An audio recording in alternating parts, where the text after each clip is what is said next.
Hello and welcome to my first ever episode of To Be a Streamer. Basically, this is my video diary, video log, I don't really know what else I could call it basically, which is designed to basically inform people about the journey that I have to become a streamer.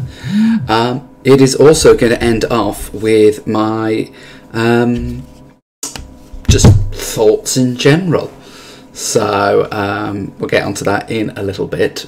But I thought I wanted to do these mainly because when I do my streaming and everything, I often tell the story about how I became a streamer, and where things came from, where things went, what was the decisions that I made along the way. And I thought it's just a nice way to share it with people. At the end of the day, the most important thing that you have when you decide to make decisions like this is you have as much information as you can get. And so I thought that's what I would do, is I would just share. This isn't a tutorial video. These aren't tutorials on how to become a streamer or anything like that. This is just literally my journey that I went through. And you can take the information that you get from me for what you want. And yeah, we'll just go from there. Like how I do all things in life generally, I have no script for this. When I do things, I am normally presented with a script, and I will look at it, and then I will ignore it. The amount of times I've done presentations where I have decided to write a script and try and follow it and be concise and be informative, and I get halfway through the presentation and I've ignored it, I've dropped it, I'm doing my own thing, I'm thinking of things on the fly that I'm just then talking about. It's one of the things that I think led me to be reasonably good at my job as a teacher, because I was able to just think of things and talk about things on the fly, which is kind of what I'm doing now. So, yeah, basically the most important thing is that I just have a chat, be myself, have a chat and see how it goes. I have a few points of things that I do want to talk about today, a few things in general that I've got a few notes about. And again, it's not really so much of a script, it's more of just this is what I'm going to talk about, just so that I don't get completely blown off and completely into the goodness knows where of whatever, because I have a tendency to do that. So because I'm not actually playing a game, I haven't had to worry about all the inputs of that, but I have had to add a load of different layers and pictures and things along the way. So if any of those go wrong, I do apologise. I was planning to turn this actually into like a YouTube series, but I have no idea where I was supposed to find the time to do that. So I've kind of titled it this and done the streamer part at the beginning. So if you're interested, that's the part that'll finish. I'm not going to go back and timestamp or edit any of this. I would love to, I just simply don't have the time to do it. Which actually is going to be a point I'm going to make in a moment. So just enjoy the first part for what it is, and we'll just go from there. So, becoming a streamer. Where did that come from? Well, it wasn't actually like some kids these days that see streamers, see that they get to play video games and make money off it, and that's what they do for a living. I thought, hey, that's what I would do. I don't want to do a real job. I want to play video games to make money. It actually came initially from the fact that I was very frustrated with my current job.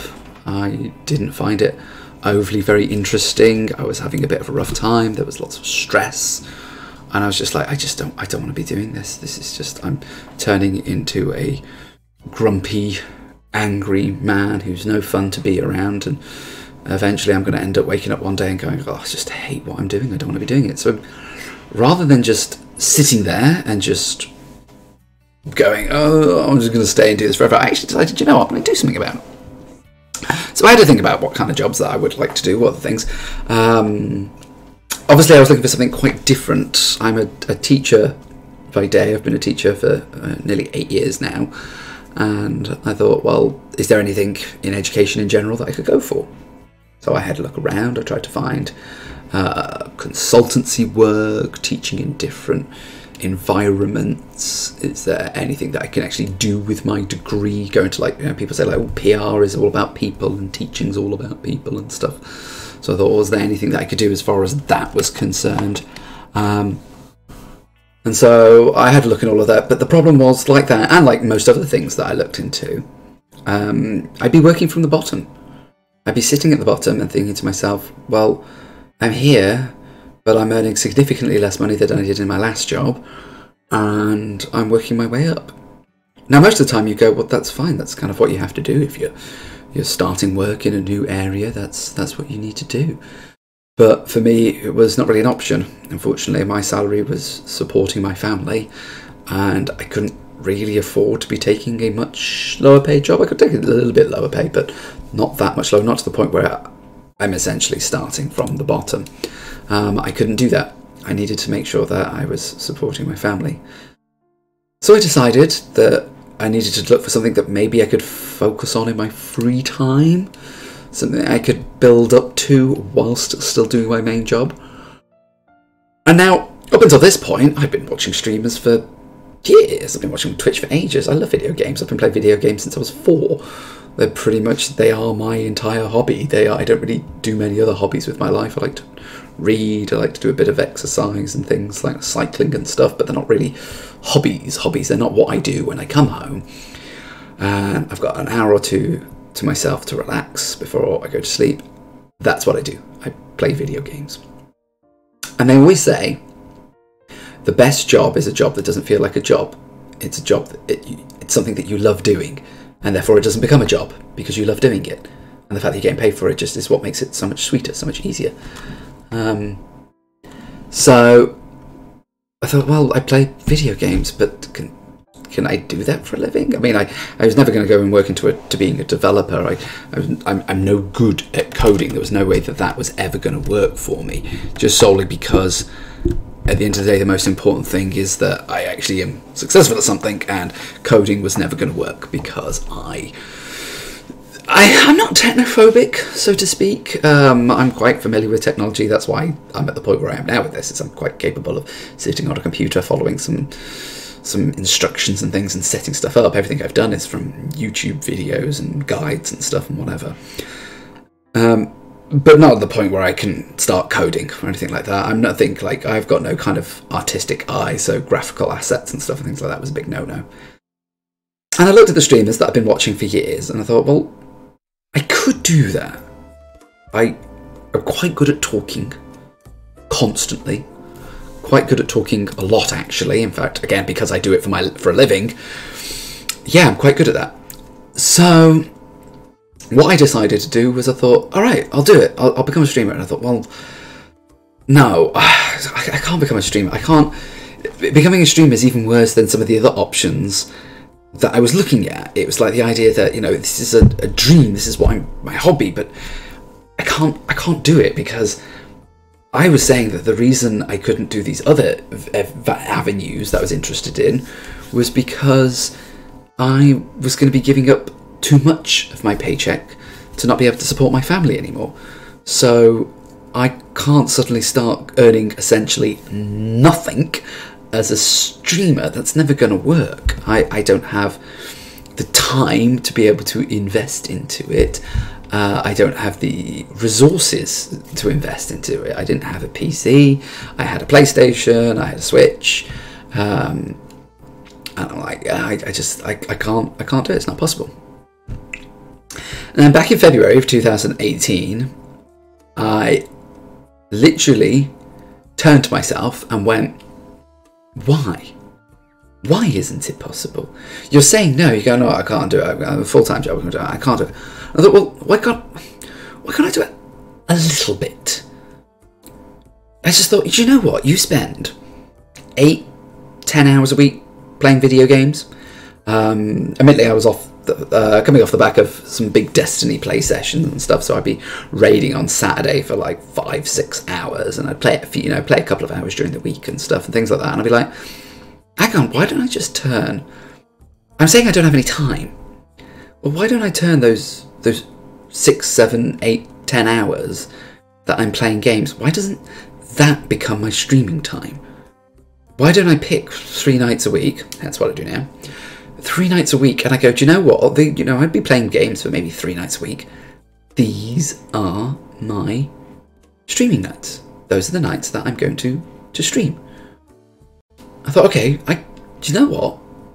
I could do that. I actually think I could. I'd keep my full-time job, still work as my full-time job.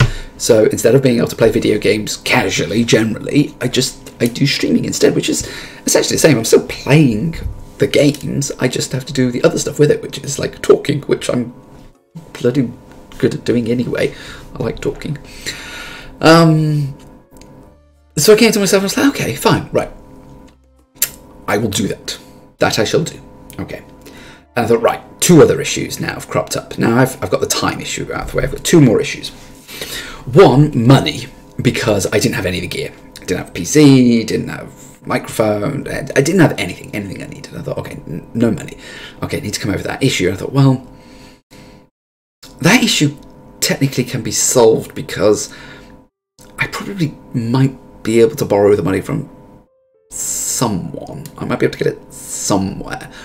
I thought, how much do I need? And I used that. I mean, when I was fantasizing about becoming a streamer, I'd be a streamer, I'd do this, and I'd do this, and I'd have a Metal Gear day, and then I'd do retro games one day, and then a day of Hearthstone, a day of Destiny, and I had all these fancy ideas for all my variety streams in my head. And I was like, oh, yeah, this would be brilliant. And when I was doing that, I was like, oh, I probably need like $4,000 or something. I don't actually know how much I'd need for it. And then so I was then going, oh, I haven't got any gear, I haven't got any money. I'm never going to get $4,000 from anywhere. So I started doing some research into PCs and what was needed for a rig. I knew there was no way I was going to be able to do it from 2 PCs. There's no way I was going to be able to afford a gaming PC and a streaming PC with 2 monitors and all that. The literal space in my house and the problems I've been having over the past few months kind of came to that conclusion alone. So I thought, right, I need a 1-rig machine that is going to either play games and stream, or just stream from, say, PlayStation, which is what I sometimes do. So I looked at the bare minimum of what I would need to make something reasonably functional. I thought, if I'm going to do this, I need to be putting out content. I need to be doing something like that. So I decided to have a look, and I actually came up with a budget of about £1,500. And I was about, do you know what? With £1,500, I think I could do. I think everything I could get: the monitor, all the parts that I needed for the rig, mouse, keyboard, microphone, webcam, everything I needed. And so I thought to myself, okay, well, I just need to get that money. Had to look at my own personal finances. Thought, well, can I save this? Can I not? I could, but it'd take about a year of saving. And I thought, well, okay, I guess I just have to save for a year and become a streamer in a year's time. For someone who is not overly very patient, I wasn't very keen on that idea. So I decided to go, right, I want to try and get it now, because I want to do this now. So I went to the person, probably the #1 person who everybody goes to when they want to borrow money. I went to my parents, and my parents were very kind enough to say, yeah, okay, we know you're good for it. We know this is what you want to do. We know you're unhappy with your job. Okay, all right, I'll do it for you. So it's like, oh, wow, excellent. So that's the money? Oh, wow, okay. I actually can do it. I can actually buy everything I need to. So I thought, wow, okay. So I'd sorted out the time issue. I'd sorted out the money issue. I had issue number 3, though.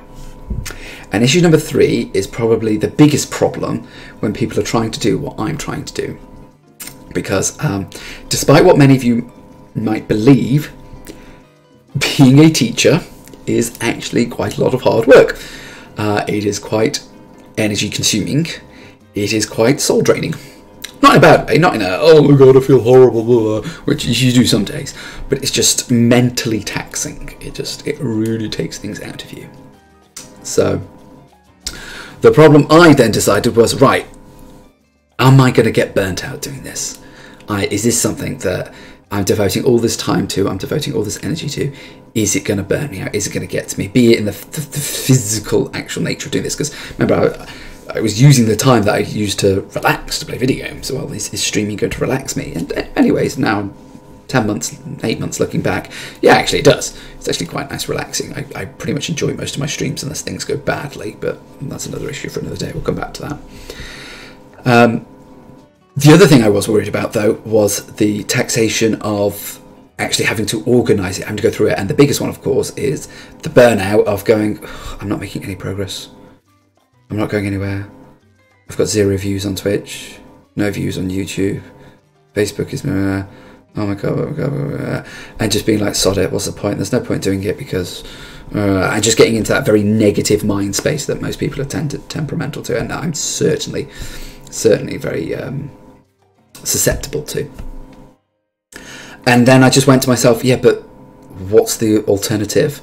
You don't do it, and you're then stuck in a job that you are sometimes happy about, sometimes not happy about. You're kind of like, oh, but this is what I want to do. This is my dream to be this, blah, blah, blah, blah.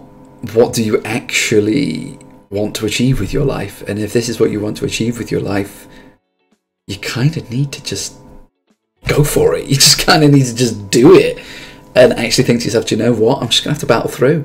And if I get fatigued, if I get mentally taxed by doing this, then that's just what's going to happen. And I'm just going to have to deal with it. So at the end of the day, there was no other reason except for me to just go for it. I just have to go for it. So yeah, so I did. So I decided around sort of the end of February, middle of March, I decided, do you know what? I'm just going to go for it. I'm going to do it. I've got a potential for making the money. Not making the money, potential for getting the money for the equipment. I've figured out a schedule where it doesn't completely cripple my family time. It does eat into my family time, but not too badly. And I've realised that I'm just going to have to go for it. I'm just going to have to push myself, and it's just going to be something to do. If I was trying to, like, I don't know, get a qualification in something different, then I would have to be doing it at night time anyway and studying at night time. And 1 second, I'm just water. I'm talking more than I normally do and that's saying something. So thirsty work. And Spuddy is on the floor. It's my cushion from a chair.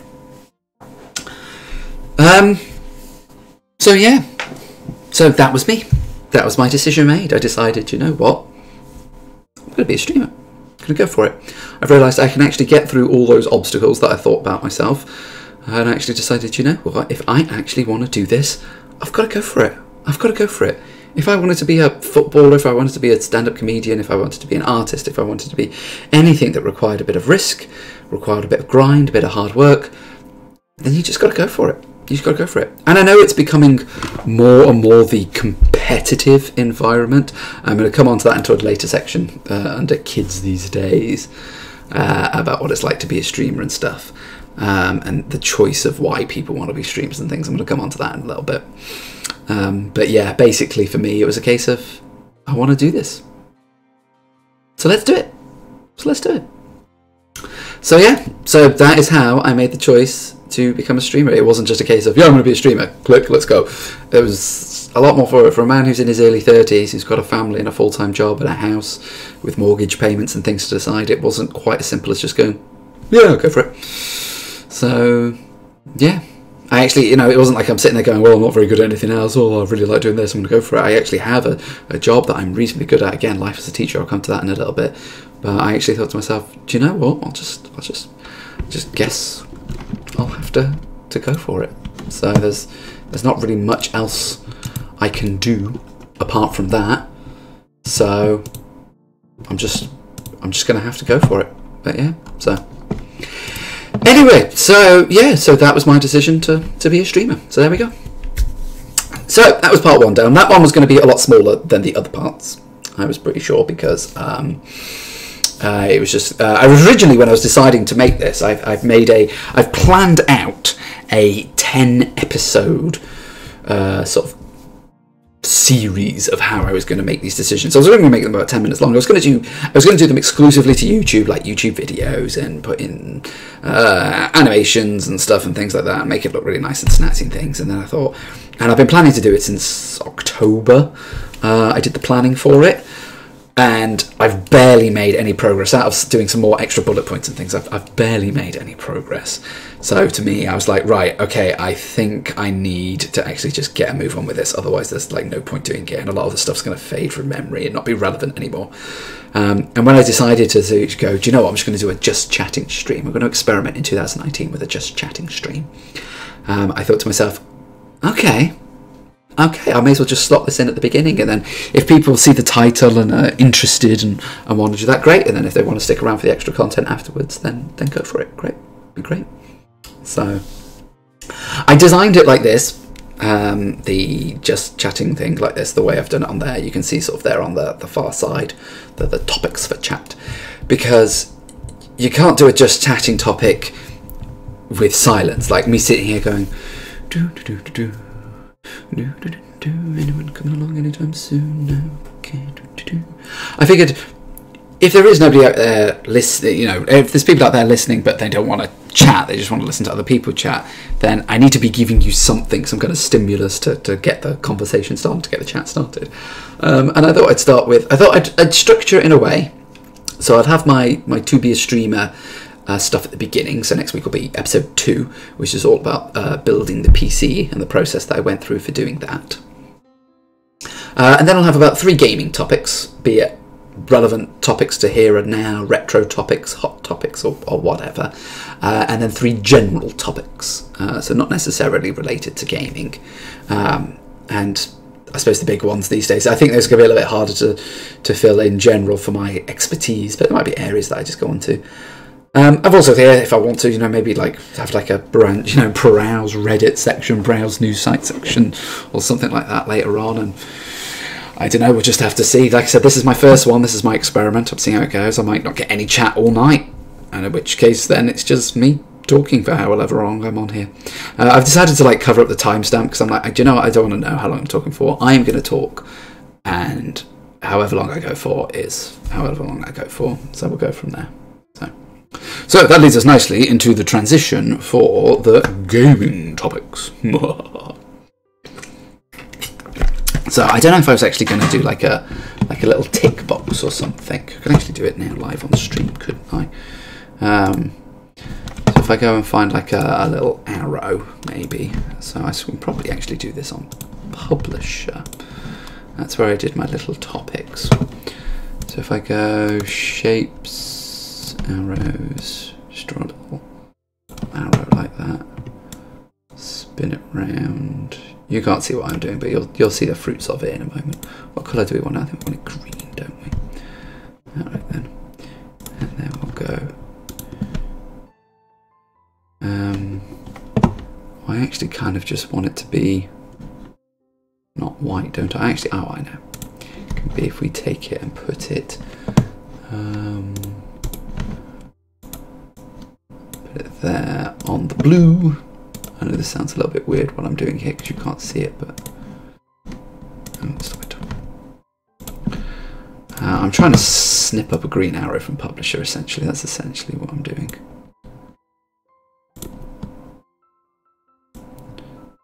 Nope, and I'm trying to do it, and I'm not doing a very good job of it. There we go, I think I've done a better job of it there. We save it as arrow. I didn't think about this beforehand. That's very naughty of me to think about this before I actually got into it. Now if we go to OBS, I've had to add so many images into OBS, you're going to see a lot of them very soon. There's my arrow. There it is. My little arrow.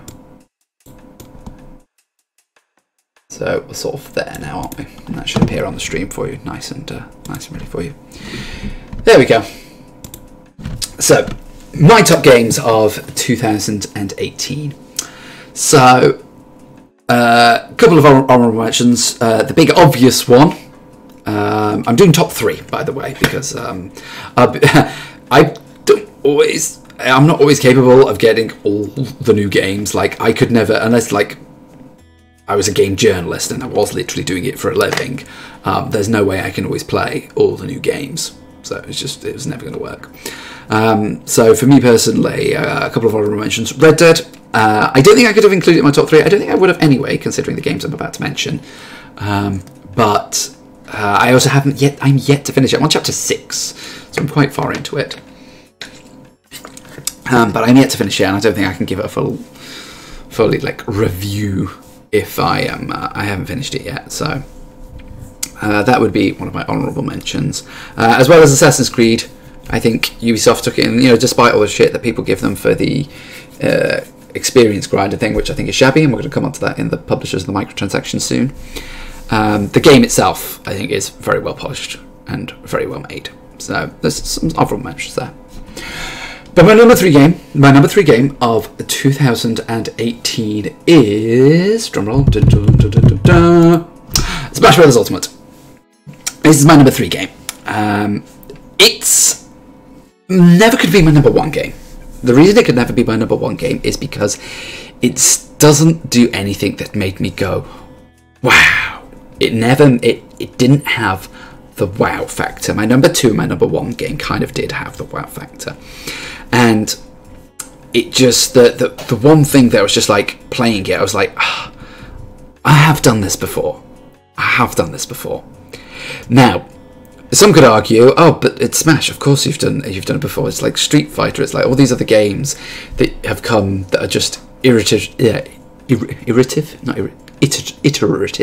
That word, you know what I'm talking about. And therefore, it's got to be pretty similar. It's got to be pretty much the same, because otherwise it wouldn't be the same game. That's true, but they can still add extra layers. They can still add extra mechanics and things like that. And so because of that, there is actually a way that they could do more with it if they wanted to. However, that is also one of its big pro bonuses, or one of its big pros, is that you go, actually, yeah, I have played this game before. In fact, this game feels so good. It feels so familiar. One of my top 10 favourite games of all time. I might do that for my gaming next week, my top 10 favourite games of all time. One of my top 10 favourite games of all times is Melee. Sunk hundreds of hours into Melee. Me and my best friend playing Melee all the time. We play variations of playing against different bots, variations of different levels, and loads of different things. We made our own fun with that game. We seriously made our own fun with that game.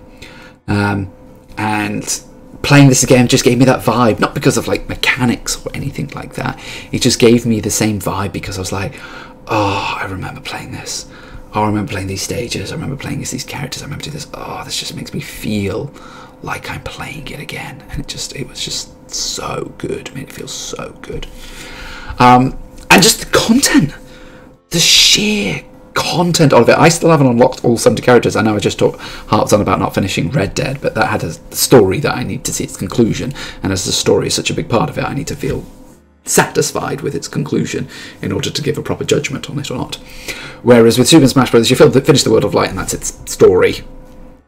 But you still, by the point, I've sunk in 25, 30 hours on Super Smash Bros. Ultimate, so I know how the game feels, I know how the game plays. I already know the 70 characters, it's fine. And it just feels so good and so fun to play. And I tell you what, over the Christmas period, when you need to just be able to, when you need just 15 minutes just to pick something up and just play for a little bit, this is like the perfect game. Perfect game for it. It's just so good, so fun, so much variation, so many ways. If you can, like Minecraft, like all these other creative games like that, if you want to make your own fun, like I did years and years ago with Melee, if you want to make your own fun, you can have a brilliant time with this game, and I just think it is so good for that. And I'm going to still keep playing it. It's on my Switch. I bought it digitally, and it's going to stay on my Switch, and I will always have it to just dip into it whenever I want to just play some games and mess around with it. So that is why Super Smash Bros. Is my top 3, is my third game of 2018. The second best game for me of 2018 is Dead Cells. Dead Cells is fucking awesome. Dead Cells is amazing. And I put the Switch up there because I played on Switch. I didn't play it on the PC, I didn't play the early access. I played it over the summer when it came out on the Switch. I bought it because I was going on holiday to Germany and I needed something for the plane and I needed something there. And my God, was I an antisocial bugger whilst this game was out, because I played the jam out of this. Oh. Now, if you really want in-depth analysis and stuff of why this game is so good, go and watch the reviews. But if you haven't played it, you must. It is a fantastic game, and it is kind of like one of the best Metroidvania style games, Metroidvania roguelike style games to have come out last year. It's just so good. I know there's things people argue about, things like Hollow Knight, obviously before it was Ori and stuff and things like that. So those are also very, very good. However, Dead Cells is just that perfect mashup of, I'm just going to go a little bit further. I'm just going to go a little bit further. I'm just going to go one more time. If you're playing a roguelike where you have to keep telling yourself, no, I'm not going to, oh yeah, I'll just do one more. I'll just do one more run. You have got a fantastic game on your hands there, because that is the essence of what roguelike should be. I just want to do one more. The weapon systems are very good because there's a nice amount of variety in there. There's a nice amount of different styles between the traps and the shields and the bows and the melees to make it feel like you can actually play slightly differently. The progression is fantastic. I actually really loved when you come in after you have to do a fresh run. You walk in from the part where you spawn, and above your head is all of these jars, like jars hanging down from the ceiling. And initially they're all empty, and eventually as you start to get the things that you can pull over into each run, they slowly start to fill up to like this mass arsenal of powers and abilities and weapons and things. And it just makes you really appreciate the progress that you have made over the course of the game. Now, I haven't sat down and done a fancy review here like a lot of people did and stuff and things like that. This is me just talking off the top of my head, me just remembering my time with the game and why I think it was so good. The art style was on point. The pixel art style has enough detail to make it interesting, to make the animations come to life, but it was also simplistic enough that you didn't need to overly pay too much attention. You know where, okay, that's lava, okay, I don't go over there, okay, oh look, there's acid or something there, okay, we don't touch that. It didn't need to be detailed like that. You knew what it was, you knew what you were going with it, so it wasn't a problem. And it just flowed so nice. I was on the Switch. I never actually played it ever docked on the Switch. I only ever played it in handheld mode, and it just ran beautifully. So good, so good. It was that it just hit that itch of just wanting to play just a bit more. Like with Smash on the previous one, it's just Switch games are so good for this. For just going, do you know, I'm just going to go for a little bit more of a run through. Go a little bit more run through. Once you were done with it, you were kind of done with it. They did introduce all the daily challenges and things. I kind of fell off it before I really got into that. There wasn't really much of a gear mode to it. I mean, obviously you could try and hunt down more items and more abilities, so I suppose technically the replayability of it was slightly limiting. There's probably a lot of people there who probably did get into it very deeply. I didn't. I had my 3-4 weeks with it, and once I'd finished it, I was like, okay, I finished it, I'm going to move on. I loved my 3 or 4 weeks with it, but I'm now done. So once I finished with that, I moved on, and I was ready to go. So every game doesn't have to be a live service. Again, I'm going to come on to this into the next topic, but every game does not have to be a live service. Every game does not have to keep going and you play it forever. You don't need that. So the fact that I played it for that time and then I was done with it and I enjoyed it, I was really happy about that. If you haven't played it yet, I highly recommend you do. It's so good. If you're at all a fan of 2D roguelike platformers, brawlers, or any of those things, it is so good. I love it. So right, which leads me to my top game of 2018. It is Battlefield 5. No, I'm not joking. I was going to put a joke in here where I had it pop up on the screen, but I didn't think that really mattered. So no, it won't come as a surprise to many people, because I imagine, as far as the gaming community was concerned, 50, 60, 70%, however many people of the gaming community played it, it was their game of the year, and yes, it is mine. It is God of War. How would it not be? This game is one of the best games of this generation, okay? It is also in one of my top 10 favourite games of all time now, okay? It and Horizon and Witcher are kind of fighting in there. 3 of the top 10 games. Those from this generation, I have 3 my top 10 favourite games of all time. The 3 from this generation are Horizon, Witcher 3, and now God of War. You can actually see me playing most of this on my channel because I streamed pretty much my entire run of it. Oh my god, this game is fucking awesome. This game is so good. The good thing about it was, and this is the one thing now, despite the fact that it is clearly is a sequel, it is set after the other God of Wars. Now, for a bit of history, I've played God of War 1, not this one, the original God of War, God of War 2 and God of War 3. I dabbled with the PSP games, but I never actually really got very far with them, and I never played Ascension. When I heard it wasn't very good, I just kind of was like, I ran out of time. I was playing other things at the PlayStation at the time, so I just never got around to it. However, just having played 1, 2 and 3 was more than enough. Having just played just 1 could potentially, or just 3 could potentially just be enough to have enjoyed this game to the level of that I did. But even if you haven't, and I recommended it to my brother, he's a very casual gamer, very, very casual. He plays the Assassin's Creed, he plays FIFA, and that's generally about it. Doesn't really play much else. And he asked, should I play it? And I went, yes, of course you should play it. And he went, do I need to have played the other games? And I went, no, you don't need to have played the other games. I said, its story does stand alone by itself. I said, however, you will get an appreciation, a deeper appreciation for this game if you have actually played the other ones first. So, and it was a bit like, oh, well, maybe I won't play it then. I was like, oh God, you're missing out then. You're missing out on such a phenomenal game.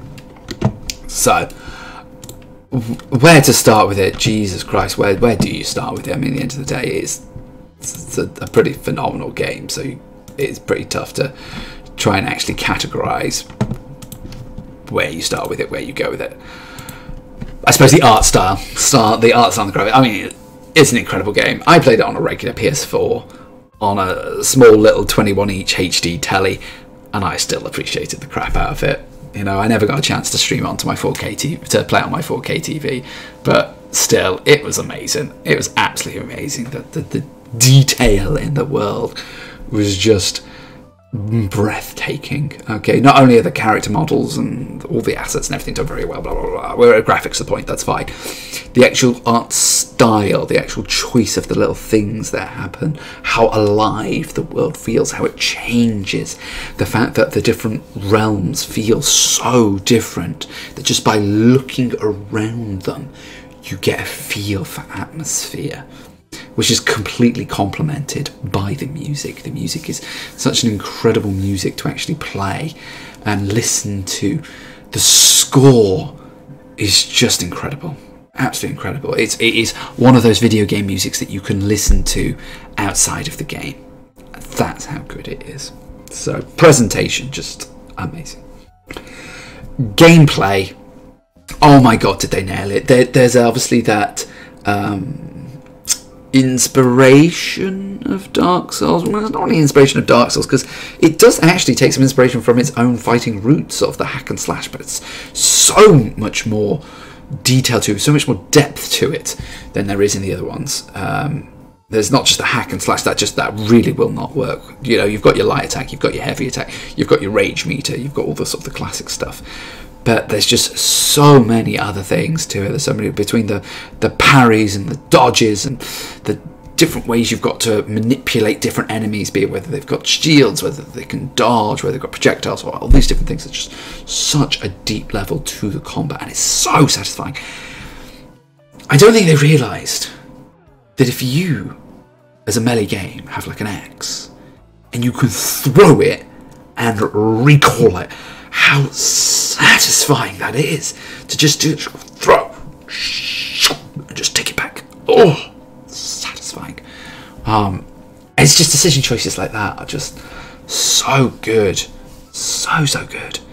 You just don't have to. It's just so difficult to convey it to someone. You can watch a video and go, "Oh, that looks cool," but until you actually play it, you just don't get how satisfying the content is. The other thing that they nailed on the head from a gameplay perspective is Atreus, your helper, your son.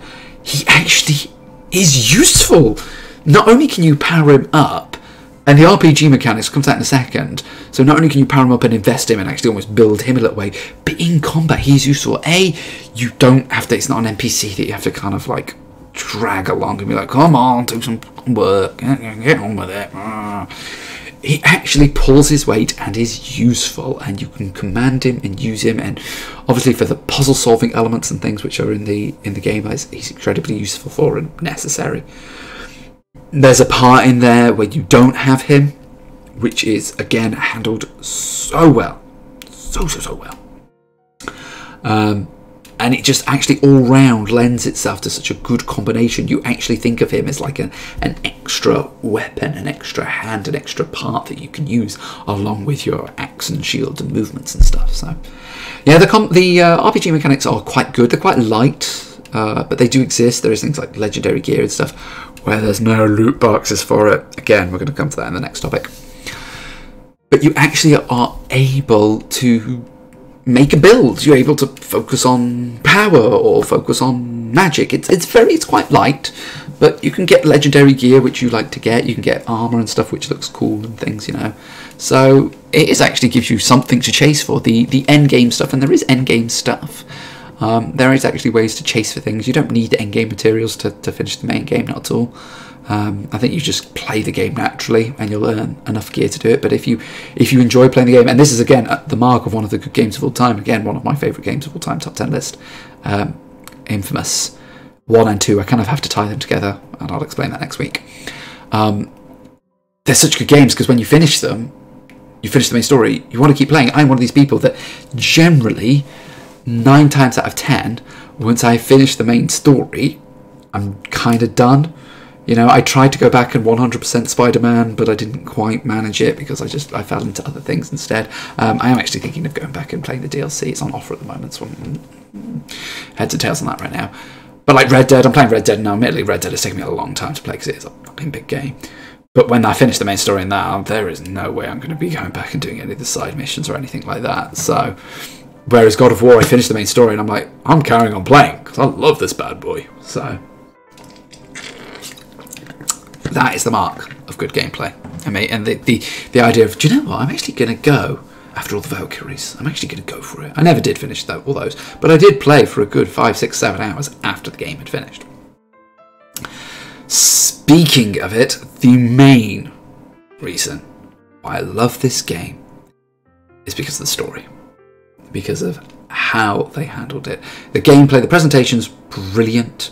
Reason I love Witcher and stuff, things like that. I can come to that next week.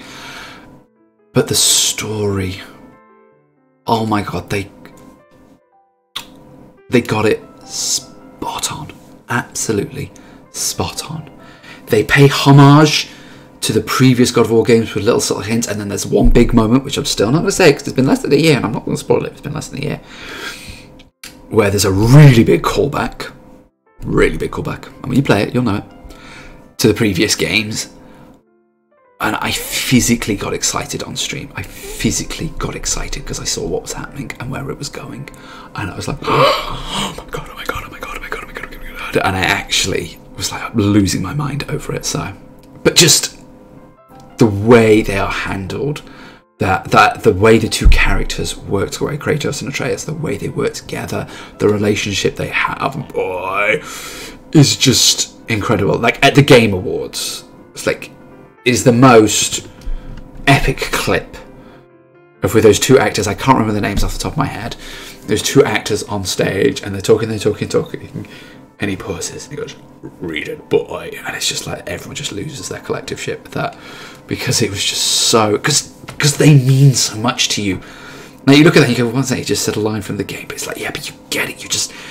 You're with them there on that journey. The fact the front cover is them on a boat, it's just like it is the journey that you take with these two characters and all the other side characters that come along as well.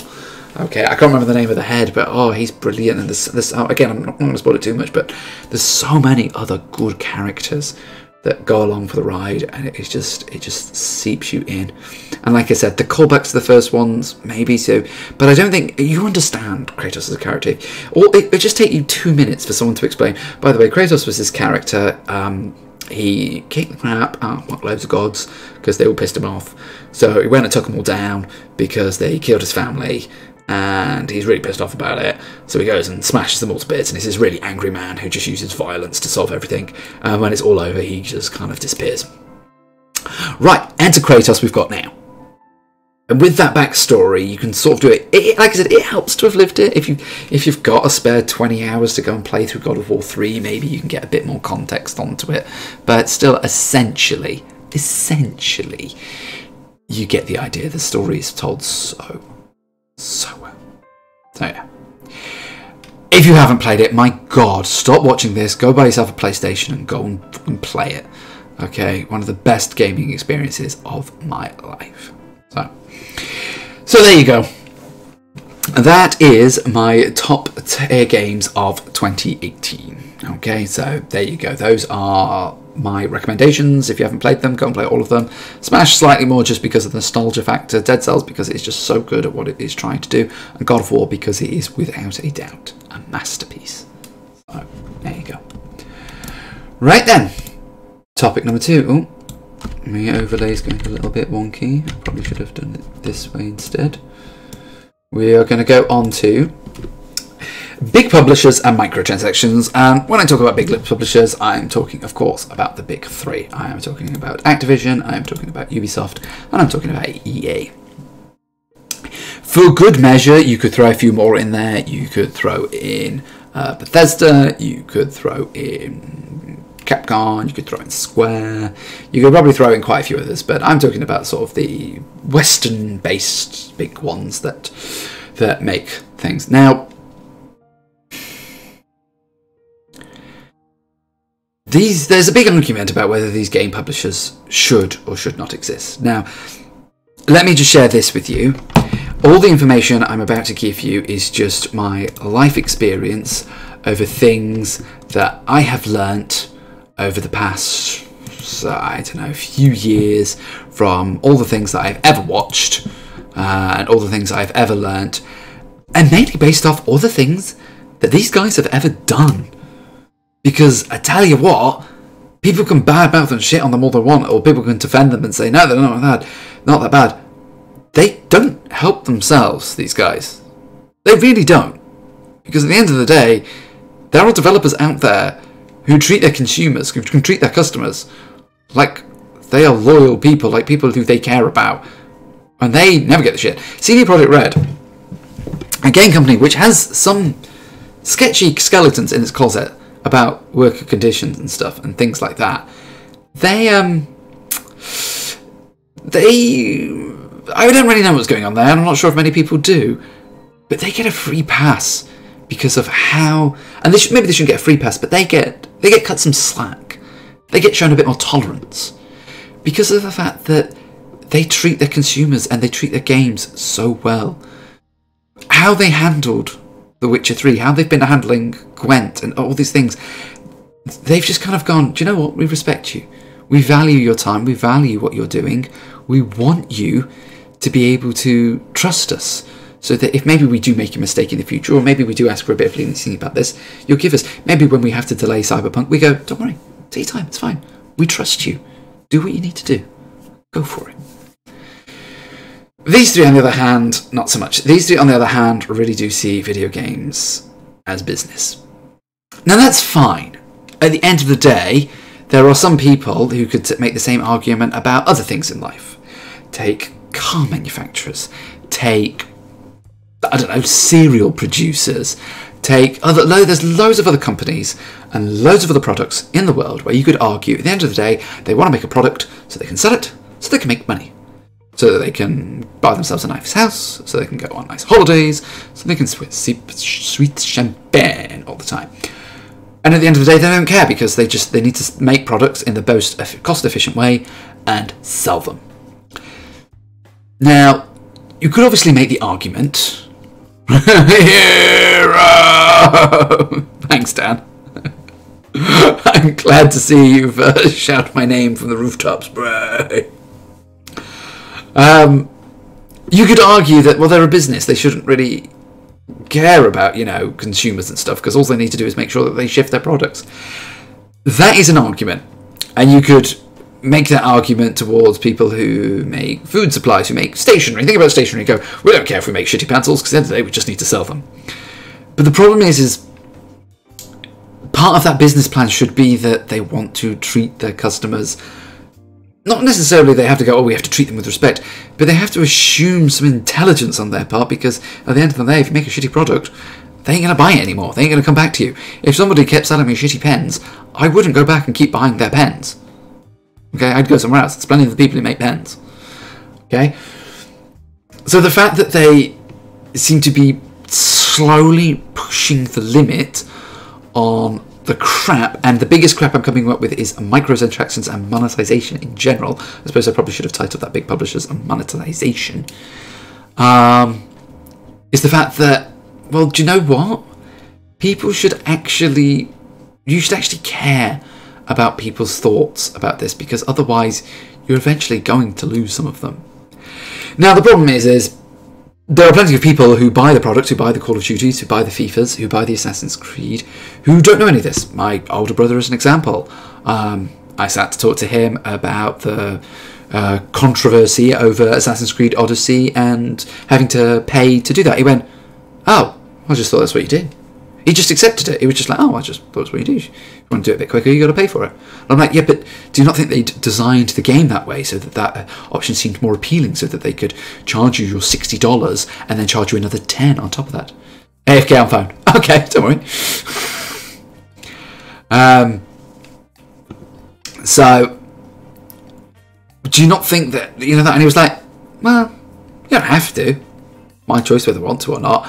And I'm like, "Yes, but isn't that like saying, right, here's a really, you can have this rotten apple, here's the bog standard rotten apple, but if you pay a bit more, you can have a nice fresh one." And it's like, "Well, no, I'll just buy the fresh one." I went, "Well, yeah," and that's the point. People said, "Well, charge us $70 and include this thing in." Anyway, we kind of got into it. The point was, is he just, not that he couldn't see it, but he was just of the opinion of just like, "Well, yeah, so what? Yeah, so what?" And I was like, I suppose the problem that I've got, and the problem that most of the game community's got, is we have standards from 5 years ago, 10 years ago, where this wasn't a thing. Now, admittedly, this has become a thing because of technology, because people have thought of ways to do this. You know, these monetization models couldn't have existed in the 90s because there was no way to do transactions online. You know, at the end of the day, you're like, "Oh, well, here's Mario half finished. And if you want it, you need to go and buy Mario 2 to finish it off." People would have been like, rebelled, because they would have compared it to like books and stuff. Whereas now, because of the technology through credit cards, PayPal, online banking, and everything like that, you can actually monetize quite simply, quite easy. You can monetize small amounts. People tend to let things like $1 go because they're like, "Oh, it's only $1. Who cares?" It's, you know, I pay $3 for my cup of coffee every single day.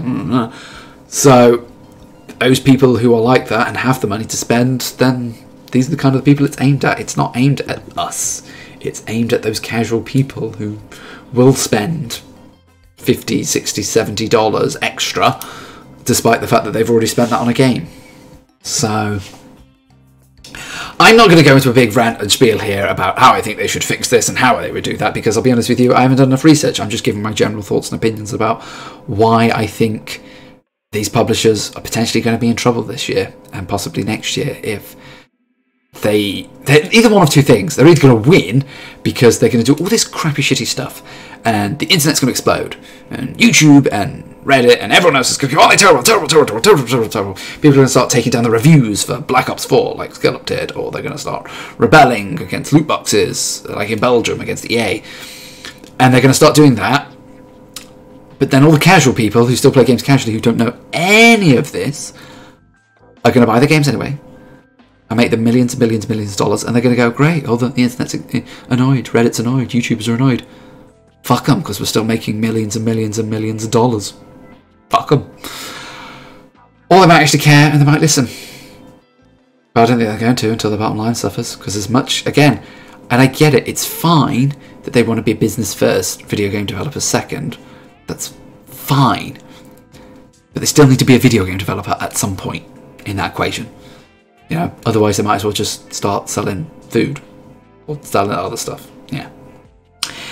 Anyway, so that is my sort of mini rant on publishers and microtransactions and monetization and the fact that I just think they need to just dial it back, and we'll see where we go after that. So, right, my final topic in the gaming topics for this week is going to be my games of 2019. Okay, now this list is obviously by no way completely comprehensive. I have selected 1, 2, 3, 4, 5 games. 2 of them I'm doubling up. Mainly because of time, because I'm going to try and finish streaming in about 40 minutes. So Tuesdays, where I'm doing these just chatting streams and things, I need to do them a little bit earlier. Otherwise, I'm not going to be finished on time. So I need to make sure that that is happening. And so for me personally, I'm just going to do 4 games that I think are to be looking out for, or 5 games, but 2 I'm bundling together, that I think you should be on the lookout for various reasons, or take note of, or will have an impact. The first one I will start with is Kingdom Hearts 3, mainly because it's coming out pretty soon. It's coming out pretty damn soon. The reason I think you should take a look at it is because, do you know what? They fucking went ahead and bloody made it. I remember back in 2000 and... I can't remember where it was. It must have been 2012? Again, I haven't done much research for this. I'm just doing this off the top of my date, so I'm probably wrong, so feel free to correct me. When we were finishing Kingdom Hearts 2, so I would have played Kingdom Hearts 2 at university, so I don't know what, 2007, 2008, when I played it. And people were theorising Kingdom Hearts 3, and people were like, ah. And then eventually hit a point, like I said, 2012, 2013, people were like, well, it's just, no, people are just not going to make it. They were making PSP games, they were making DS games and stuff and things like that. But people were just like, they're not going to make it. It's too far gone. It's never going to happen. And lo and behold, they've bloody well gone and made it.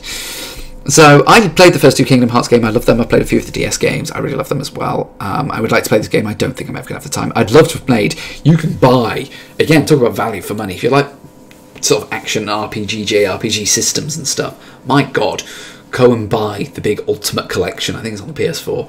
And just, you'll have so much content in there. The games will look quite dated. Bear in mind, Kingdom Hearts 1 and 2 were PS2 games. And all the rest of the games are like PSP DS games. So the gameplay will look dated. Okay, so bear that in mind. However, what I will say is that they are fantastically filled out games. There's so much content to them. I was going to say there's a good story. There's a story. I'm sure it's good. I'm going to bloody loot what it's all about or anything like that. I lost it ages ago. If you want to try and figure out what's going on, you go and smoke as much weed as you want and go for it, because I really can't. The reason I'm putting it here is not only because I think it's probably going to be a good game, but I just say, do you know what? It is nice to see that eventually developers can get around to doing something. It's like when The Last Guardian came out. The game itself was a bit meh. It was very 6 out of 10-ish. But actually, the fact that they actually delivered, sort of like and where Square delivered Final Fantasy 15, it finally came out. If they ever make this 7 remake, you know, it's like, oh my God. It actually came out. It actually came out. I can't believe they actually pulled it off and they actually did it.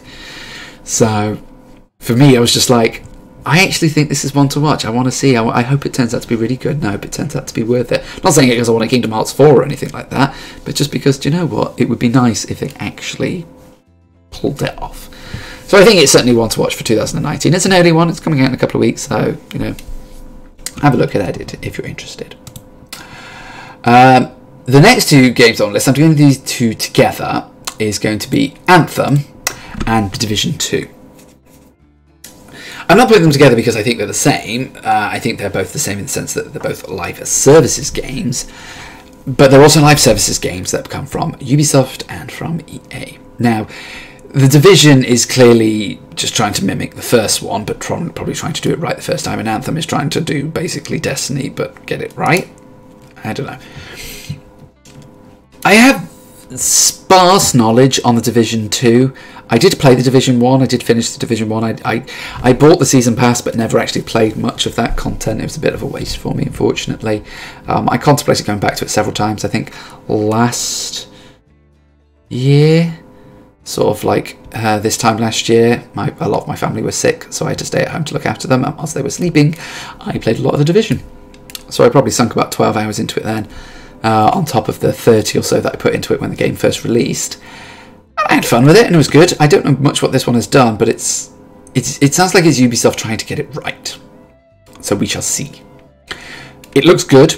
I know a lot of people who are hyped for it, and I hope they've learned from the previous mistakes and they'll be able to do a good thing with it. So it's potential. Anthem. Anthem is by BioWare. BioWare is owned by EA. Again, this is not a harp on BioWare section or anything like that. This is me going to be talking. I'm going to move in a minute about these 2 games, about talking about live services in a moment. The gameplay of Anthem looks quite cool. The idea of flying around in a mech suit, shooting stuff, collecting loot. That sounds awesome. That's fine, Dan. Welcome back. We're just having a chat about video games in general. Sort of doing my gaming topics, and these are my games of 2019. ones to not look out for because I think they're good, but these ones are just, this is just news I'm certainly going to be tracking as far as Anthem and Division 2 are concerned. So the gameplay of it looks quite cool. The gameplay needs to feel good. The reason Destiny originally did so well, and it still has the legs it has, is because the gunplay in Destiny feels so good. Bungie do gameplay fantastically well, and it just feels really good. The gameplay the thing does. I obviously haven't played Anthem yet. I haven't had a chance to. I'll play the demo when it comes out. I think someone told me it was sort of like end of January, so I'll give it a go. So it needs to feel good, and there needs to be a reason to keep coming back to it. So the loot loop needs to be good. Now the Division's loop was actually very good, so they actually managed to do it very, very well. So anything owned by EA is terrible. Yeah. And this is why I'm saying you need to look out for it, because the one thing with these two games in particular you need to watch out for massively is what Take-Two did with Red Dead and what Activision did with Black Ops 4, which is these games will launch. They will send out review copies, they will let people play it for 2 weeks, 3 weeks, and there will be no loot boxes. There will be no microtransactions in the game. So people give it 10s across the board. In the same way with Red Dead, they gave it 10s across the board. The same way Black Ops got like 9s and 10s across the board. Because there was no microtransactions. So people had nothing to bitch about. Because it's like, this is a complete game that I can play brilliantly. Excellent. Then when all the reviews have gone out, and all the reviews are done, they turn the microtransactions on. Or in the case of Red Dead, people say, oh, the reason we want you to play Red Dead before we release Red Dead Online is because we want you to experience the story, get through the story, enjoy it. That is partly true and partly a good reason why they do that. But it's also because then people review it for the main campaign. The package of Red Dead Redemption 2, the reviews are solely based around the main campaign. Now the reason why Red Dead is probably slightly better than Black Ops is because at least with Red Dead, you can just do that. You can pay your $60. You used to play Dark Ages of Camelot and Mythic sold the game rights to EA and they killed. Oh, yes, they did. EA have killed so many games. That's another topic for another time, or maybe even another YouTuber or something like that, because it's been done to death about how EA has killed studios. And Anthem, by the sounds of it, is potentially the way that BioWare is going to be killed, but we'll have to see. So yeah, so if you paid your $60 for Red Dead, you could just play the campaign, and trust me, you will easily get your $60 worth out of that main campaign. No issues whatsoever. You don't have to touch. I have no intention of touching Red Dead Online. Absolutely no intention of touching Red Dead Online. And I will still feel like I've more than got my money's worth out of Red Dead Redemption. So that's not too bad. However, Take-Two or Rockstar or whoever made the decision knew that if they left the microtransactions in there on launch, that would affect the review scores. People would take that into account. Because it's how egregious the microtransactions are in Red Dead. Again, I haven't played it, but I've seen the stats, I've seen the stories. It's just the amount of money you've got to pay to get anything in that game, or how long it takes to grind. It's like, Jesus Christ. And Black Ops is even worse, because Black Ops, it's like, when the microtransactions came in, they actually changed the game that people were already playing. It's not like the microtransactions in Red Dead came in and affected the main story, the single player content. That was still exactly the same as it was before. Whereas now it's like, geez, God, what have you done to this game in Black Ops? So that is the main thing that I'm worried about with Anthem and Division. I'm worried that these two could be two fantastic games, absolutely top-notch, stellar games, and then the microtransactions come in and ruin them. Absolutely ruin them. Now, this is an Activision, which likes to nickel and dime everyone, but so does EA. And Ubisoft are having a bit of a sketchy time right now. Sometimes they're doing well, sometimes they're not. You've got to be careful, because I'm not saying I trust Ubisoft more than anybody else. I'm really not. But I will say that they aren't going to be beyond doing this kind of thing if they feel the need to. Just because they've come out and said no loot boxes. Yeah, they've come out and said no loot boxes. They didn't say no microtransactions. They didn't say that. So, yeah. Be wary of these two. Right, the next set of games I want to talk about, the next one is Rage 2. The reason I want to talk about Rage 2 is because it looks fucking awesome. Oh my god, does it look awesome. I played the first Rage for a little bit. I don't think I even finished it because it was just broken. It was good. It was alright, but the story was all over the place. The gunplay was quite repetitive, and the land was beyond bizarre. Okay, it just didn't make any sense, and it was boring and clunky, and yeah, whatever. Not only does Rage 2 look good, not only do the people who've played it say it feels good, it feels like a great shooter, but it's because the one thing I can't put on this list is Borderlands 3. Borderlands 2, again, sneak peek in next week, Borderlands 2 is one of my top games. Top 10 games I've ever played. Borderlands 2, I played the shit out of the game and all the DLCs. I own like 3 copies of it. I own it on PS3, I own it on PS4, I own it on the Vita. I own so many bloody copies of Borderlands 2 because it's just so good. I don't think I could. I have actually officially played it to death. I don't think I could play it anymore now, but oh my god, do I want Borderlands 3? Now, I am fine if Gearbox need to take their time. I know they're part of 2K, but whatever. But if they need to take their time to make sure that that game is done properly, then by all means, brilliant. Go for it. I've got no problem with them doing that. Okay? To me, the most important thing is that they actually take their time and make sure that the pacing is done right, make sure that it's actually able to function properly as a game, the loot is in there, and everything is just, it's just to make sure it is Borderlands. Because, oh my god, if they released it early, what a heap pile of shit that would be.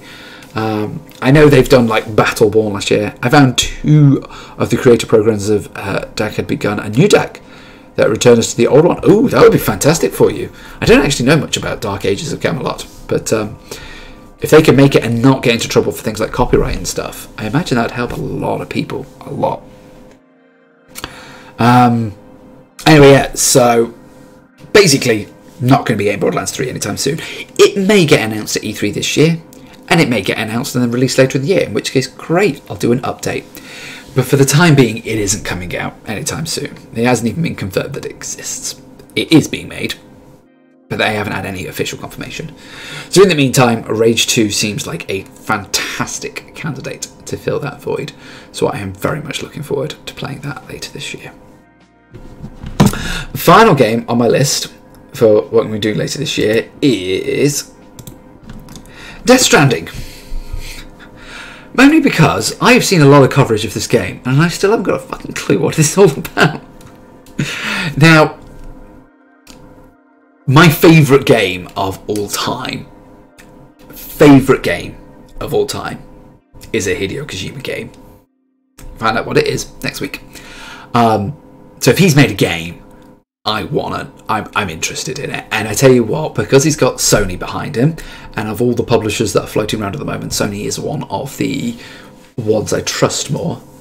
Oh, have you talked about Hearthstone? I haven't actually talked about Hearthstone, not on here yet. I was going to do a Hearthstone at some point. If you want to talk about Hearthstone, we can talk about Hearthstone. I have put look in the folder. If there's anything you want to talk about, just ask.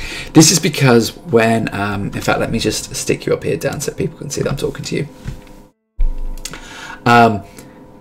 This is just because for a while, for the past hour or so, I haven't actually had much chat going on, and I thought rather than me just sitting here and twiddling my thumbs and going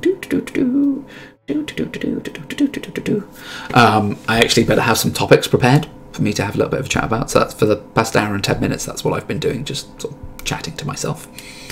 So about these topics, we're slowly working my way through the topics that you can see there on the left-hand side. So that's what I've been doing. But if you want to talk about something in particular, if there's something anybody else that wants to talk about, just mention it. Just say, if you've got a question, or say, hey, do you want to talk about this? Or hey, do you want to talk about that? And sure, just say it. Let me know. I'll have a chat. Would love to. Okay, what about Hearthstone do you want to talk about? Let me know what you want to talk about, and we can have a chat about it. So I've got the little chat on the side there, just so that I don't normally have the restream chat there on the side. What I normally do is I have that tucked away unless people want to talk unless I'm talking to like loads of people on Twitch and loads of people on Facebook or loads of people on Mixer and loads of people on YouTube or whatever, and then so people can understand what I'm talking about. But because this is a just chatting, this is a talk show, this is me just having a bit of a natter about things, I thought actually having the chat on screen would probably make a lot more sense. So, but yeah, if you've got any questions about it, but for me to finish this off, just the last game of 2019 I'm looking forward to is just because I just want to know what's going on with this game. I just want to know what it's about. People have been a bit worried that it looks like a bit like a walking simulator or things like that, but this is Kojima at the end of the day. I'm not a big believer in thing. Here is the old PvP RVR battle. Okay. Explain your thoughts. Just because Kojima has crazy ideas and now he's got the funding from Sony and all these other people on board, I'm just really curious to see what he's going to come up with. So I think that would be it's going to be interesting. The meta below rank 10 sucks. What about it sucks? What about meta below rank 10 sucks? I'll be honest with you, everybody would moan that the meta everywhere sucks. So, however, I do know, and this is the one thing that's really interesting. It's always quite funny. Whale penis. Okay. I'm glad. Do you know what a whale penis looks like? I'll be honest with you, I've never seen one. I don't really know. Most people would argue in Hearthstone that the meta everywhere sucks, and actually the best... Do you know the best place to play? And I know, unfortunately, for most of us, it's not really very attainable, but the best place to play Hearthstone is Dumpster Legend, because in Dumpster Legend, nobody's try-harding. If you're not, like, rank 5,000, you're not making top 1,000, you don't care. Okay? I'm very wary of clicking on a YouTube link, but I trust you, Dan.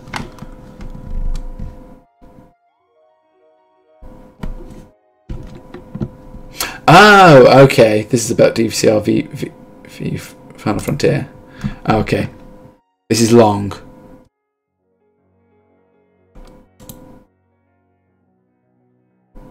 Okay.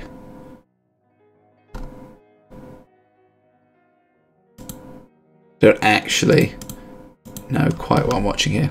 I'm going to have to come back to that at another time, just so that I can watch it. And it doesn't look like I'm actually doing nothing. So I think that's probably what it's going to look like. So I've got to be careful of that.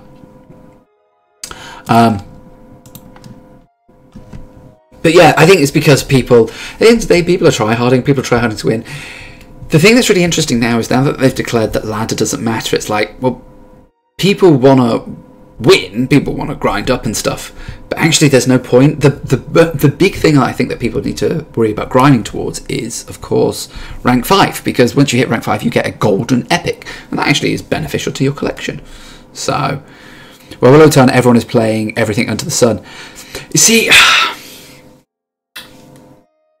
in the Hearthstone, I think it's the Hearthstone the Hearthstone group or whatever it is. It's got quite a lot of members. I go and hang out there on Facebook, just to have a bit of a chat with people and stuff.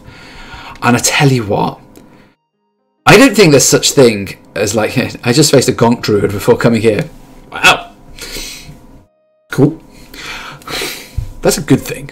I think if you face a Gonk Druid, I can't imagine it was very good. I don't think there ever is going to be this unicorn meta where everybody is happy, where everybody is like, oh my god, this is just like the perfect meta. And we're just thinking, you know, you can play aggro, you can play mid-ranged, you can play, you can play control, you can play combo, the 4 main archetypes. And they're all balanced, and they're all equal, and everybody has equal chance against everything. And it's all 50-50 win rates. I don't think that's possible to achieve. And do you know what? If it's possible to achieve, people would then moan about that too. Because we're human beings. We moan about stuff. But we had a meta right after Witchwood where it was very even. Nah, he lost before 10-6. Exactly. Where he had... where we had a meta where, like, most classes were fairly well represented. And I know people are moaning about Hunter at the moment, but, like, seriously, what a class is going to be on top. It is very rare in Hearthstone meta where we've not had a class that was on top. You know, before this, we've had Druids always been on top, and then Warlocks always been on top. We had a meta where Priest was on top before Raza got nerfed. And we've had metas all the time where, you know, Paladin was on top. There's been so many metas where one class has been on top. Now, admittedly, sometimes it's just because a certain deck is on top, like Secret Paladin. Secret Paladin was just on top. Or, like I said, Razaka's Priest with the combo. So, whereas at the moment Hunter is on top, but Hunter is on the top with many different archetypes.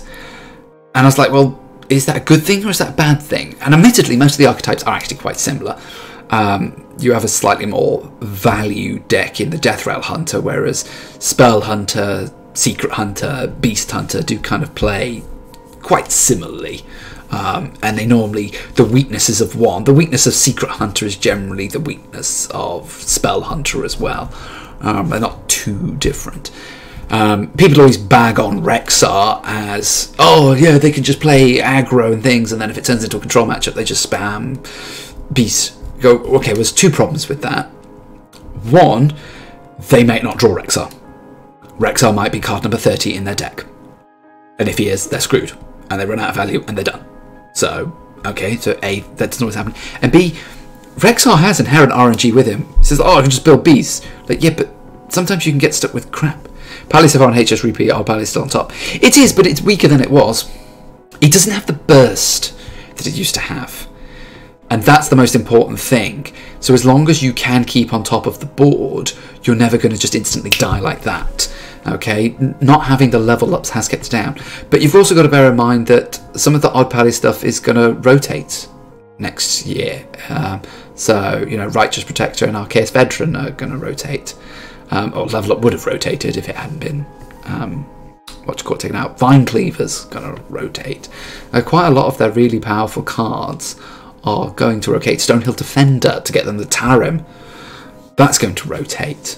Unidentified Maul, that's going to rotate. A lot of their power cards are going to rotate. Now I know things like Raid Leader and Stormwind Champion, Frostwolf, they're all in the classic set, so they're going to stay unless they decide to change that. Fingers crossed. I'm one of these people who is very much on the, I wish the classic set would rotate as well, or the classic set would change. You know, maybe we have a classic set for a year or 2 years or whatever, and it rotates every 2 years or something like that. I just think, I mean, the classic set is slowly becoming, most of the nerfs that happen these days, you generally go to classic set cards. So they are slowly bringing down its power. But we'll have to see. And the problem is the fact that, yeah, it's the fact that Hunter's gone up, but the nerfs, it didn't help Odd Pally. Obviously it killed Druid, which helped a lot, so that killed off quite a few archetypes in the deck. And actually, you look at some of the other decks that are doing really bad at the moment, like Warriors really pumped itself up, but Rogue and Mage have taken quite a hit. Even though I personally think Odd Rogue is still fucking pain in the arse deck, Odd Rogue is. If Odd Rogues decided to start running things like Valera for like a little bit of extra value, God, what would we do? What would we seriously do? So, yeah, I don't think anybody's ever going to be happy with a meta. I don't think there is ever going to be a meta where everybody is happy. Like, if you don't like Hunters, well then just tech some stuff in to kill Hunters. Play Odd Pally, because Odd Pally kills Hunters. If you don't like Odd Pally, then play Priest. In fact, Priest kills both Odd Pally and Hunters, so just play Priest. And this is the thing, at the end of the day, there's going to be top deck or top decks, so you either play them or you counter them. That's the way all card games work. That's the way all things like that work. I think the biggest problem with mid-range Hunter is once you slam out all your small builds, then you save your last ditch. Then your last ditch save is the Hyena. Yeah, but you can play around that. There's so many decks where you can just play around what they're trying to achieve. And if you build your deck in a certain way, you can do that. You know, the biggest problem decks have always been things like combo decks, where, like Shudderwock, where your only real way to play around them was kill them quickly. Hope to kill them as quickly as possible. Hope Shudderwock or Grumble as one of the last few cards in the deck, and just kill them as quickly as you can. You know, Mecha Cthulhu was never really taken off, but again, the only real way to counter it is kill it as quickly as you can. If I kill, it killed most of Rogue, but at my rank I've run into Hand, Odd, Death, and even Shuffle. Yeah, and this is the thing. At the end of the day, there's still people who are going to play different decks. You know, when I play Hearthstone on Friday, I'm going to play Big Hand Elemental Mage, Kibler's Big Hand Elemental Mage, because it's just fun. Because I've stopped. It was great to hit rank 5 last season. I'm happy Clone Priest is back. I'm happy Clone Priest is back a bit. Well, that's nice. That's good to know. That it's good. Again, it's a cool deck. It won't rotate in some shape or form because Clone Gallery was this one, but I suppose actually it will because Spellstone and Eternal Servitude will rotate. So Clone Priest will rotate in the next in April. But yeah, I just realised I'm going to stop caring about ranking up and winning. I'm just going to play a deck that I find fun and hopefully have fun with it. Because at the end of the day, if I'm not having fun, why the hell am I playing that game? What's the point? A lot of people associate they only have fun if they are winning. In which case, go and play the best deck. Go and play the best deck in the game and hope to have a decent win rate. So, but I'd much rather play decks that I think are a lot more fun to play. And I've been having fun with Kibler's Big Hand Elemental Mage, so I'm going to be playing that. That is what I'm going to be going and doing. So, yeah, anyway. So that's Hearthstone for you. That is how Hearthstone is doing at the moment. People talking about the meta and stuff, they will always talk about the meta and the way things go. So, I don't think it's ever going to change, but anyhow. If you've got any more questions, send them out. I'm just going to move on to my next topic, which is coming out of gaming topics and coming on to being a parent. And being a parent in, like, real life and stuff and things. It's quite funny, actually, that one. I thought it was quite a funny image. It's like, she coughed! My daughter just said, because that's what parents are like, so. Just a bit of trouble before turn 7. Hey, that's why Master Stereo was created. Master Stereo is awesome. You got a turn 5 board clear there, that's fine. You'll be fine. And, you know, Shadow Essence into Velen and play Spirit Lash. You're fine. I agree it's fun to win, but it's but just having fun is better than just winning. Yeah. That's why I never ended up playing things like Odd Paladin or stuff or things like that, because as cool as I'm sure the deck is I never had fun playing it. So why would I? That's why it took me so long to maybe give Druid a go. The only real Druid deck I actually had a proper go at was Undertaker Druid, because I liked the idea of going like infinite and stuff. I was like, this is quite cool. I like the look of this. This is cool. But aside from that, like Warrior, it's like, oh, all these Warrior decks. And it's like, well, Odd Warrior is the only one that appeals, but I like the idea of just gaining shitloads of armor, just sitting there going, ha ha ha, I have loads of armor. So yeah. Anyway, so being a parent. I'm a parent. I have a daughter. I have a 3-year-old, and she is wonderful. She is everything to me. However, oh my god, it's fucking tiring being a parent. It's one of those things that is like, before you actually got there, people say like, oh, you've no idea what it's like to be a parent, and they're like, yeah, whatever, look, it's fine, I'll figure it out, it's fine. And then I became a parent, it's like, oh fuck, I know what they're on about now. Oh Jesus Christ. So I was like, right, okay, maybe that means that I actually need to pay attention to this. Maybe I actually need to figure out what is going on. Maybe I need to figure all these things. So being a parent does change you. It really does change you. It changes your perception on things. It does the obvious things. I never freaked out when my daughter sneezed or coughed. Do you know what? I was guilty of being paranoid in my head. Of being like, oh, what does that mean? Oh my god, does that mean that? But I managed to always keep it cool on the outside. I always managed to keep it cool on the outside, because the most important thing to me was like, right, just be calm and collective, be rational about this and stuff and things like that. That was always the most important thing to me, is to make sure that I actually knew that everything was always going to be okay. Because if everything was going to be okay, I was never going to openly freak out and stuff and things like that. So yeah, anyway, so if people say, oh, it changes you and stuff and things like that, and I'm like, well, yeah, it does change you. Yeah, it does, but the most important thing is that you are enjoying yourself and you're actually able to bond and spend time with your child. But then you've got to get on with real life. And do you know what? Being a parent sometimes can make you bloody tired. And I'm not just talking about the baby stages. I'm talking about, I didn't want this to turn into a parent here having a moan about being a parent, but I tell you what, the one thing that has been hitting me recently is the trying to get out of doing things that they don't want to do. Because I tell you what, I love my daughter more than anything else in the world, but she's a sneaky bugger. She's an absolute sneaky bugger. I loved it. My daughter's mother could never get my daughter to slow when she was younger. No, and that's the thing. That's what happens. She's so sneaky. The amount of times it's like, oh, right, it's time to go brush your teeth. Oh, but I just need to go and put this away. Okay, we'll go and put it away. Oh, but this needs tidying. I need to put this over here as well then. Like, hang on, you're tidying, which makes it seem like you're being useful, like you're doing something you should be. But you should be brushing your teeth. Why are you doing that? And just go brush your teeth. And then, of course, the classic is, oh, I need a wee. Need to get out of bed. Need to go and do this. And I'm like, fine, okay, you have to go and do that. That's fine, go to the toilet. All right then, good night then. I've hurt my foot. Okay, well, rub it better, there we go. Off you go then. Okay, well, what's wrong now? You're being really loud. Go to bed. I'll sleep.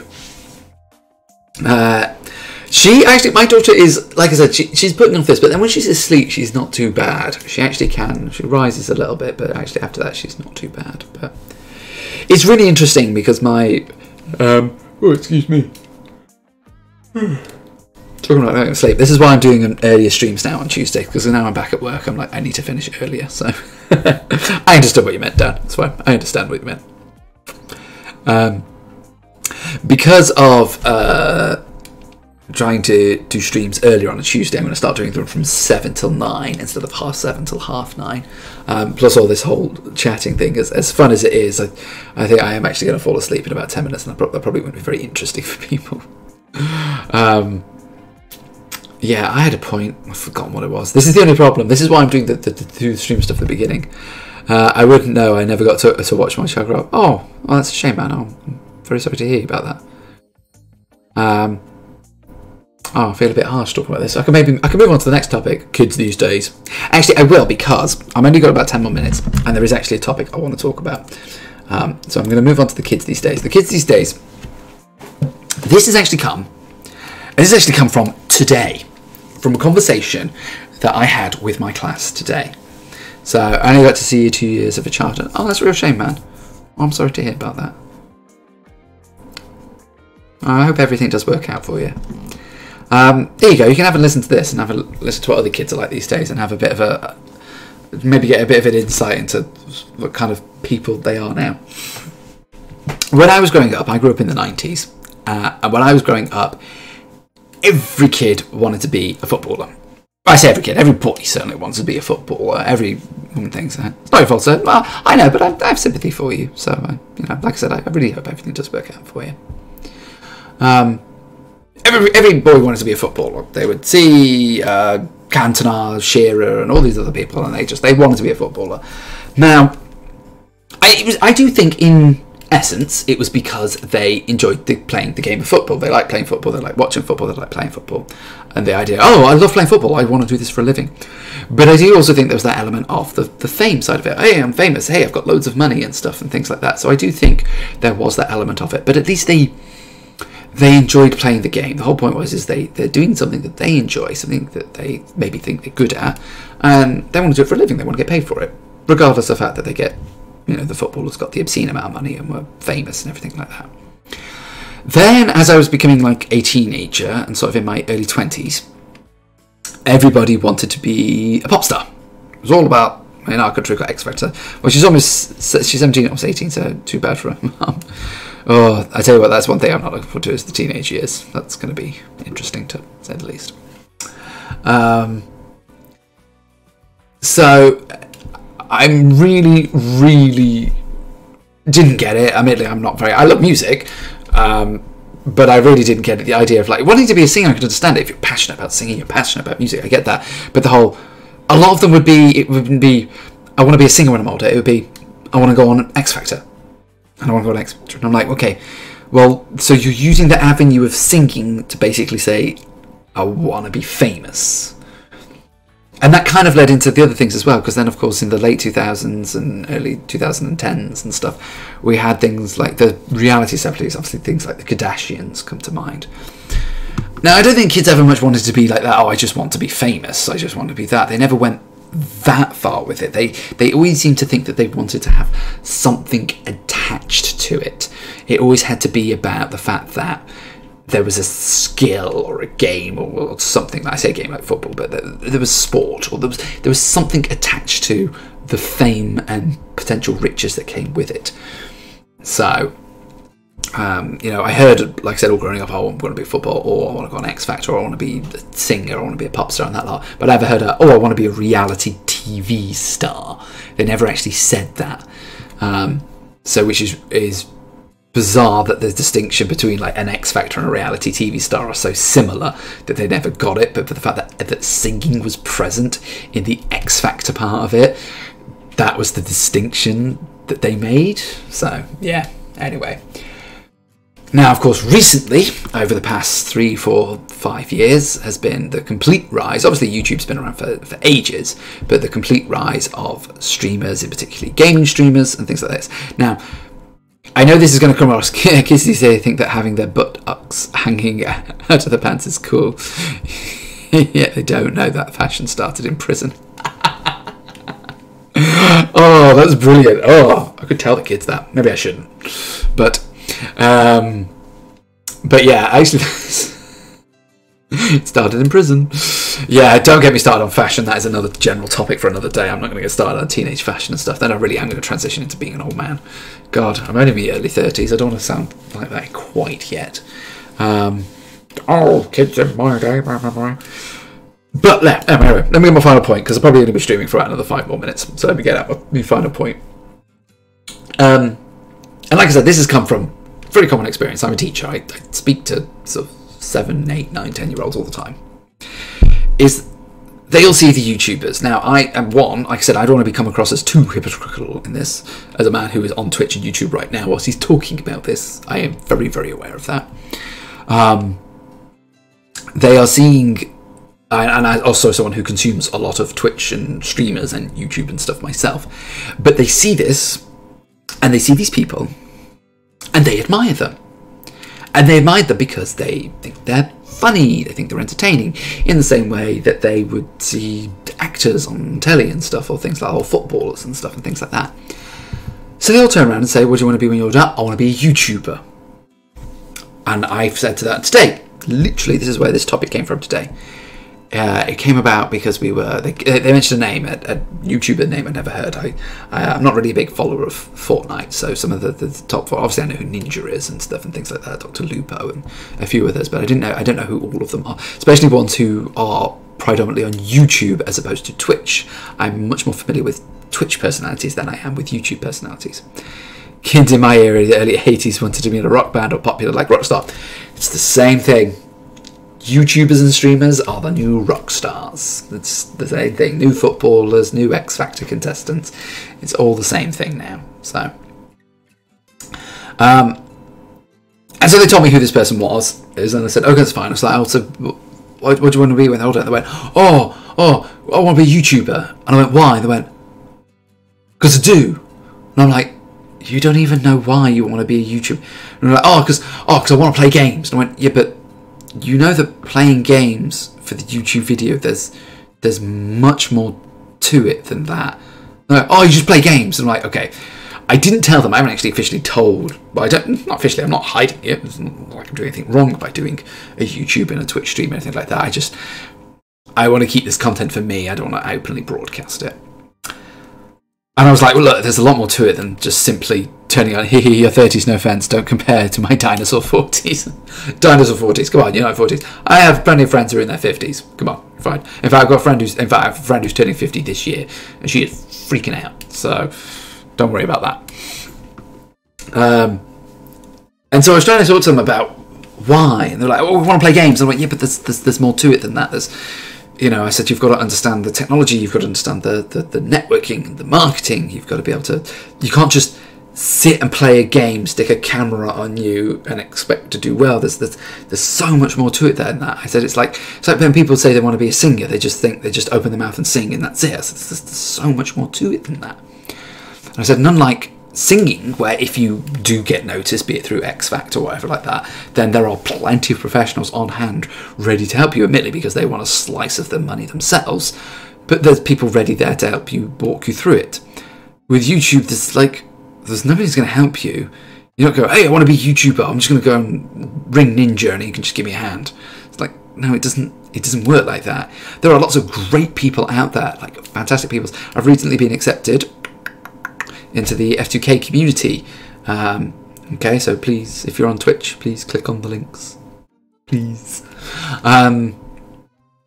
So at the end of the day, the most important thing is that you learn what you need to do. You need to do it for yourself. And the one thing I had to share with them, because the one thing they weren't familiar with, I went, also, these people who are YouTubers, do you know how long it has taken for them to get to that point? They didn't just go on a Monday, "Right, I want to be a YouTuber." On Tuesday, they filmed a load of videos, and by Friday, they were getting hundreds of thousands of hits on YouTube, and that was their career. I said, it takes them years and years of making videos, trying to get noticed before anything comes from it. I said, and also, for the one person who does make it, there are thousands and thousands of others who don't. I said, and they pour years in their life into it, and nothing comes from it. And they kind of look at me like, I mean, at the point I was like, okay, maybe I need to stop laying on a little thick here. Maybe I need to draw this back a little bit. But I kind of just wanted them to realise that there's actually a lot more to it than what they realise. Again, as somebody who's going through the pain of it themselves, the grind of it right now, trying to get myself out there. So, you know, trying to produce content that people are interested in and stuff and things like that. It's so different. It's so difficult. Not luckily for them, at the moment, the biggest thing, obviously, the main reason I want to put them off is I want to put them off from doing it too early. I don't want to see 10-year-olds doing stupid things on the internet, which will forever be immortalised on there. Good for an example is some people get recruited through The Voice and for their region, singers that is. Yeah, and that's the point. Singers and footballers can get scouted. Like, I taught a boy a few years ago who was 9, and he was being scouted by Manchester City. Now, admittedly, I understand why. I'd seen this boy play football. He was incredible. He really was a prodigy. So he'd been scouted by Manchester City for their juniors. So he will get nurtured. There are pros on hand. He will get coached. He will get nurtured. He will go play for them, and he'll probably do very well, and blah, blah, blah, blah, blah, blah.